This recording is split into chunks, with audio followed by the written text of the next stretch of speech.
We know we have a spotlight on it. Does this government, I know that the government has promised in the past, or the beginning, that we will invest a lot more in the environment. Unfortunately, we have not been able to invest sufficiently. We need to invest a lot more. Now again, I'll say, it doesn't mean that the ministry needs to have more funds. Yes, it does need to have more funds, but at the same time, the projects of the other institutions need to be aligned with the strategy of being environmentally friendly.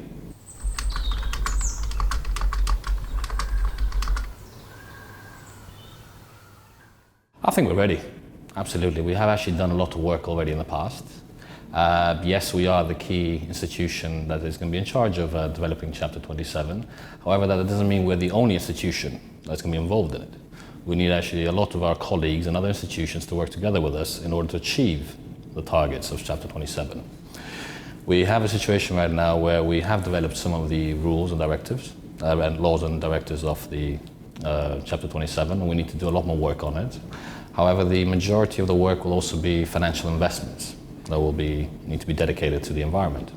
This doesn't mean it's just environment investments, we're looking at infrastructure investments as well. So this is why it is very important that all the other institutions work together with us in fulfilling these requirements.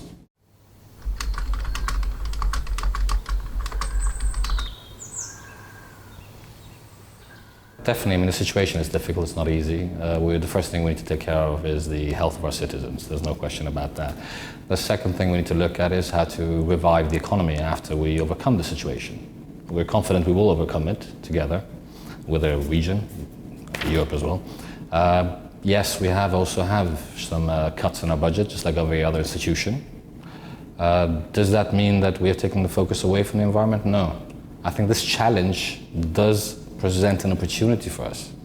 When we start reinvesting our state budget into the economy, we need to invest it carefully. We need to invest it in environmentally friendly, long-term projects. We cannot just think about short-term.